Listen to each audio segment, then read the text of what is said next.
Our Place, Our Time is made possible in part by grants from the Virginia Commission for the Arts and the National Endowment for the Arts, and from the Arts Commission of the City of Newport News. This week on Our Place, Our Time, the explosive disappearance of one of downtown Norfolk's longtime landmarks, the reappearance of one of Hampton Road's premier dancers in a leadership role, and performances by John Boyles and Jackie Torrance.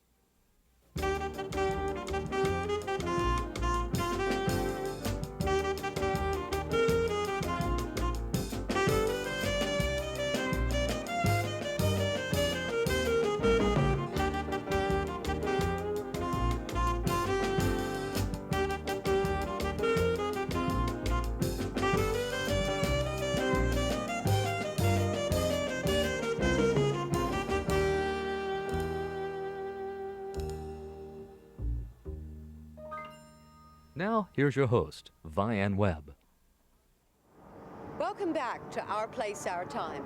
Last June, downtown Norfolk was the scene of a most unusual event. The first American bank building, a part of the downtown Norfolk skyline since 1902, was demolished to make way for a new building. Now, to bring a building down with a ball and crane is a process that can last several months. But this building came down in 7 seconds.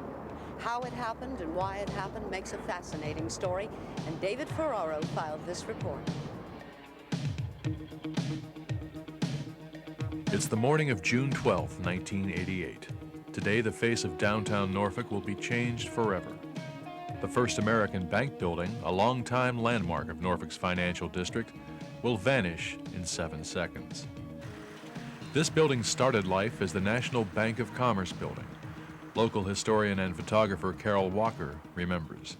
The National Bank of Commerce building was built in 1905, and it was just a narrow building at the time. Later on, they added 2 sides to it, I believe, and they widened the building, I think, twice. WTAR had I think its first station was up on the Bank of Commerce building. Of course, for its period of time, it was a very nice building. I was the main business area in Norfolk at that time. It was for about 250 years until they tore it down and it became what it is today. But there was always a bank or two on that corner.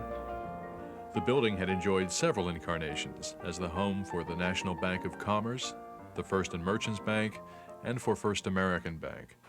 But the building no longer fit in with First American's plans. First American's Wink Pierce explains. I came to this region personally about 3 years ago, and one of my immediate assignments upon arrival was to try to establish a corporate identity for First American in the financial center, which is Norfolk. The engineers told us the building just was not feasible for rehabilitation for several reasons. One, the load-bearing columns were not spaced efficiently as they would be in a more modern construction. The floor-to-ceiling height was not as it should be for a more modern structure. So there were a lot of problems like that. It just did not make economic sense to try to rehab that building and finish with what would be known as a rehabilitated building instead of a brand new Class A office-type building. Enter Rowe Development Company. Rowe sold First American on the need for a new building on the site. We succeeded in sharing our vision with Mr. Pierce and ultimately with the members of the bank's board. Through the process of bringing the board to the old building and setting them down in Norfolk in a conference in a vacant room near one of the top floors of the building to help emphasize the strong location that the site presented and the terrible obsolescent qualities the building presented. We were able to sell both sides of our presentation without saying a word. There were 2 options for demolition of the existing building: traditional ball and crane techniques or explosives. Bids for both techniques were comparable. Rowe chose explosives and Controlled Demolition Incorporated, or CDI. CDI has over 30 years of experience in felling buildings, bridges, and industrial structures, including the removal of a 5-building city block complex in Dallas. Doug Loiseau is vice president of CDI and is here to execute the demolition. When you say explosives, as in explosives demolition, it's got a negative connotation. People think that you're going to blow the structure up. Actually, we use explosives as a catalyst to start a progressive failure. Anything vertical to the horizon wants to fall due to gravity's effect on it. And we utilize the weight and the construction of the building, along with a little bit of explosives, to bring the structure down neatly on the side. CDI begins a 10-day assault on the building to prepare it for demolition. Firstly, we had no blueprints. We didn't know how the structure was built.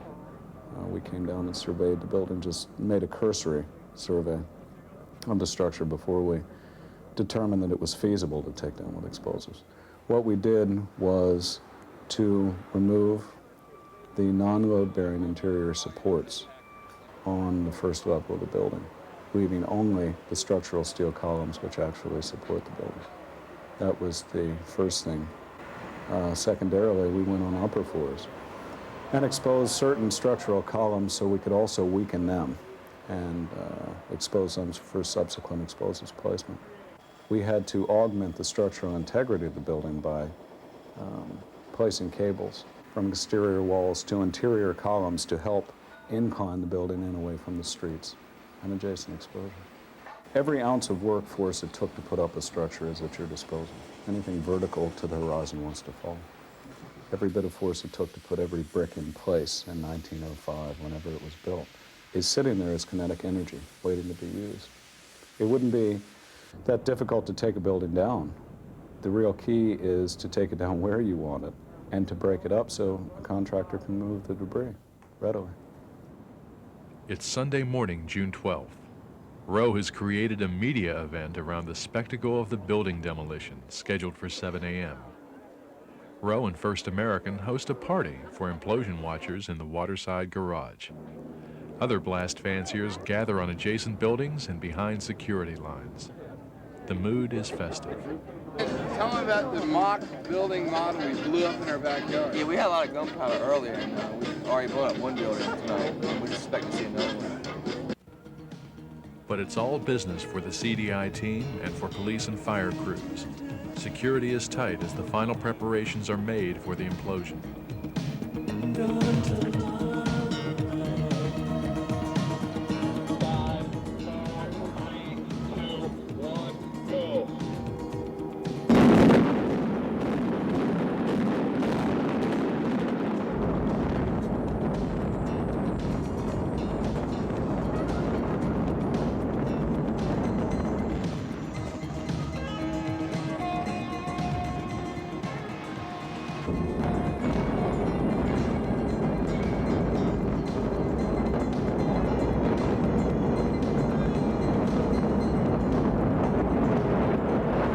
After the implosion, crews moved quickly to move the debris and to control the dust. Doug Loiseau is considerably more relaxed. I was concerned about being able to control the debris, and it came straight down right in the footprint of the building. We cheated death again. 0.5% you said is all that got out? I mean, just 1/10 of 1%. All the debris that's in the street is just slough. The major structure went into the pile, and that was just facade brick that sloughed out. Who clears all this away? The other? D.H. Griffin, we're finished. You just come in, put your explosives in, and... Yeah, we're the traveling executioners. This site will be the home of the new First American Financial Center, which will be ready for occupancy in 1989. For the thousands of people who witnessed it, the implosion of the First American Bank building was a spectacle they will never forget.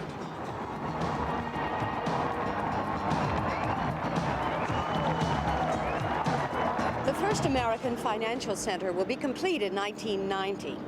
The face of downtown Norfolk is definitely changing. And we'll study what some of those changes mean with urban scholar Dr. Leonard Ruckelman on a future segment of Our Place, Our Time.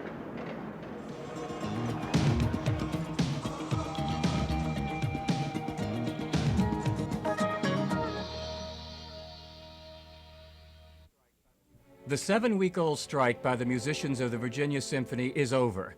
The musicians have voted to accept their management's latest contract offer.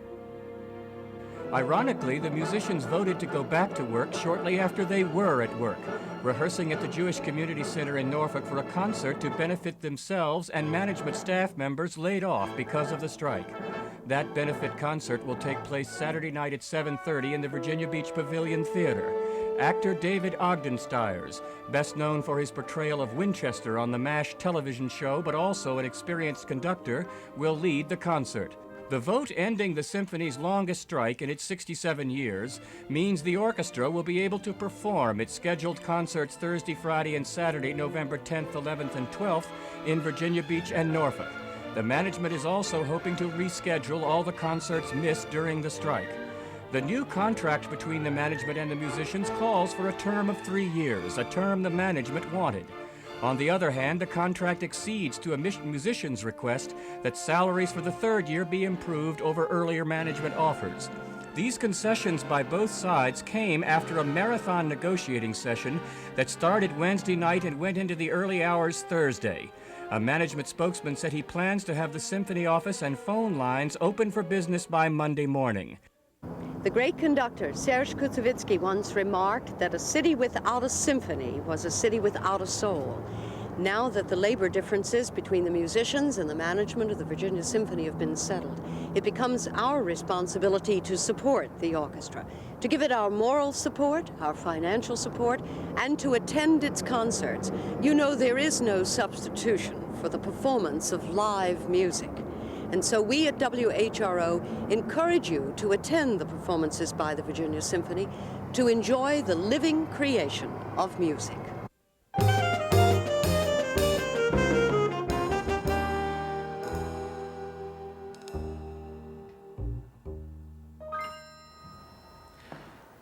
In my mind, somewhere, there was always this idea that I would come back to Norfolk.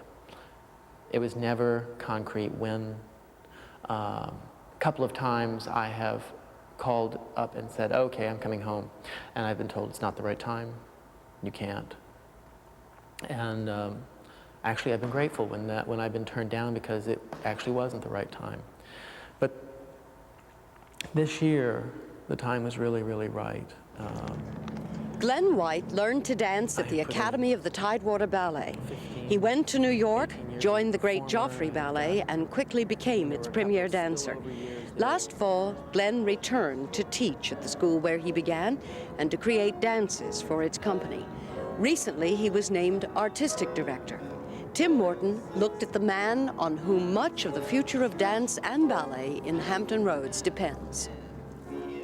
I like pure dance. I like the body. I like to show what the body can do more than anything. And then if there's a little philosophy or a point I'm trying to make, or if something's happened to me and I want to express my viewpoint in relationships or, everyday life, but build it up a little bit, from my point of view, which is distinctly slanted. Audiences got a look at Glenn White's slant in September when the Tidewater Ballet presented its first performances under his artistic leadership. The dances White created reflected his love of pure dance and bodies that sing to music. It was a promising beginning. I've attended a lot of performances of put under the title of meaningful dance. Really, if I want meaning, I'm going to stay home and look at my bills. To me, theater is to be entertaining. Sure, I know there's a big trend towards naturalism in theater right now, but I want to escape. I want to get out to larger than life, or I want to be entertained. Entertaining, exhilarating was Glenn White as a dancer. The esteemed critic Clive Barnes once ranked him in the top 4 of world-class male dancers. White had strength, style, speed, and something else. I remember you when you were a teenager. You could jump like hell. You had extraordinary elevation. What was it you had? Partially, it's the shape of my legs. I'm a little bit bow-legged, and bow-legged people jump a little bit higher. It has something to do with just the resiliency of the skeleton. Isn't that weird? When you were a kid, young boys didn't walk into a ballet studio and start to dance. What made you do it? When I was about 10, 11, my father was very ill. A lot of my time was spent in hospital waiting rooms and all. And I think as an escape, I started going to the movies. Then somehow, you know, the light bulb went off, and I looked up there and I thought, well, those aren't adults playing children, those are children doing children. And I thought, well, I mean, right out of course line, I could do that. I came back home from the movies and I said, Mom, I'm going to be a child star. And of course, I always walked in and had a great pronouncement of some kind or other. Mother said, well, okay. And she said, well, you should play an instrument, you should sing, and you should dance. So that and if any of that happens, you don't have to move off the stage while the singers, the dancers, or the musicians, you know, don't go in loaded so you don't have anything to hold you back. You threw yourself back. You've got to keep your back straight. You've got to get all of this up. That's it. The dance teacher White went to was Gene Hammett, a former professional ballet dancer himself, and the Tidewater Ballet's only artistic director until now. At the time, Mary Cooper was the president of the Norfolk Civic Ballet, and of course we lacked for men, very strong men, because at that era, the ballerinas were not the sylphs that we have today. So we needed very strong men to lift them and carry them. They were well proportioned, and being Southern, well fed. And suddenly this boy arrives on the scene who is very thin and who has arms that reach down to his legs. And Mary Cooper drops by to see class, and she sees this young man, and she says, oh, Gene, nothing is ever going to happen with that boy. He looks like an orangutan. She said, and a very skinny orangutan at that. Well, needless to say, 3 years later, she was in the studios at Joffrey, watching this young man who now was in proportion and he had grown into his body. And she turned to her husband, Dudley, who was a very wonderful philanthropist here in town, and said, well, you know, ducks can turn into swans, but this is the first time I've seen an orangutan turn into a prince. Well, I enjoyed dancing. It wasn't a part of it that I didn't like, you know. I loved lifting a pretty girl over my head. I would carry her to the moon if I could. I liked doing my own solo stuff because I could show off what I could do. And Gene never taught me to be afraid. I was never afraid of anything, you know. I want you to jump over the piano. Sure, let's go. Do I jump on 7 or do I jump on 8 or do I jump on 1? It held me in really good stead when I went to New York, you know. People always wanted to work with me because I was never afraid and never said I can't. Dancing here is, in baseball terms, AAA ball. This isn't the major leagues. How do you deal with that? This isn't where you were. How do you deal with that? I bang my head against the wall a lot. It has been an enriching experience, maybe. I've had to learn. I spent a year here just sort of satelliting, going around watching how it works, because it's real different. The professional world up in New York is very black and white, you know. You do the audition, you can do the step, you can't do the step. You can't do the step, you don't get the contract, you don't eat. You can do the step, you get the contract, you're in business. Till the next job, you know. Here, where people are struggling for identity and technique and they're learning, there's a gray area between the black and the white, you know. And I'm having to learn to cope with that because my mind is so set to on, off, yes, no. And maybe is a new term for me here. I respond to music more than I do people. And the music has to be right, and then I have to see people moving to it in my mind. I feel like the audience can forgive you if you can't do a step, or you know, you don't have $1 million to do this big whiz-bang production. But if you're not musical, if you don't really, you're not the soul of the music, the body doesn't sing, they know. What do you want to do with this company? I want to carry the tradition of the school on. I want to serve it best, the best way I can. I want to make sure that the standards are always as high. I think that there's a real good environment here, a very hospitable environment to foster creativity and innovation, and I'm interested in that.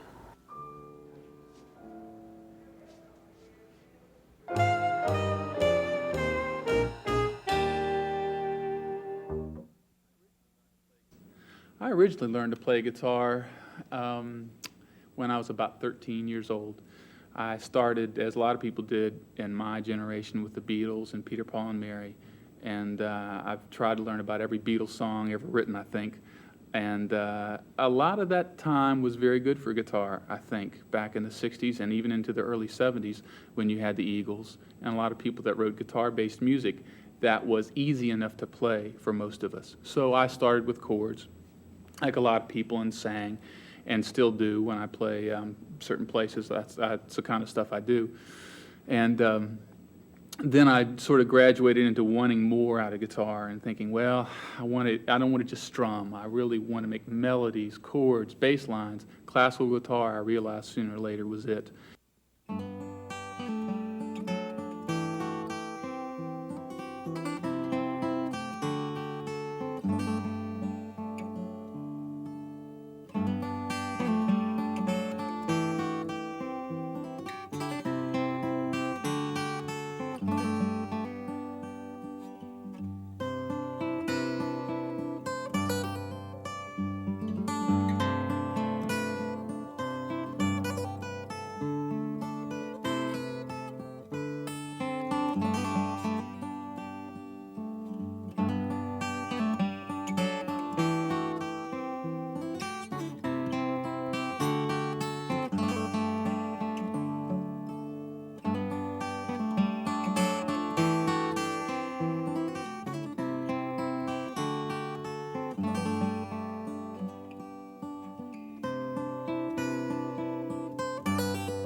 "75 years old this year, the Wells Theatre in downtown Norfolk was recently restored. Fred Astaire danced here, the Metropolitan Opera performed here. Today, the Wells Theatre preserves those memories while at the same time serving as a beautiful, functional, modern theatre. Recently, a solo artist whom they call the Story Lady held an audience of children and adults enthralled here, enthralled by the poetry of her language and by her acting ability. For those of you who missed it, Kim Simon Fink asked Jackie Torrance if she would introduce herself to us all over again. My name is Jackie Torrance. I'm a storyteller. I tell stories all over the country. You know, when you listen to a story, you use your imagination. You make pictures in your mind of the words that you're hearing, like this story. Wiley was a little boy. He lived on the edge of the Great Dismal Swamp with his mother. And every day of Wiley's life, Wiley's mother said, "Don't go into the swamp, Wiley. The hairy man lives in the swamp." And Wiley would say, "I won't ever, never, ever go into the swamp." But one day, Wiley's mama made 50 jars of strawberry jam, wild strawberry jam. And she asked Wiley if he would take a jar of that strawberry jam to grandmother's house. And Wiley said, "Uh-huh." So she said, "Wiley, I want you to take a shortcut through the swamp." And Wiley said, "Uh-uh." But Wiley's mama said, "Now don't you worry, Wiley.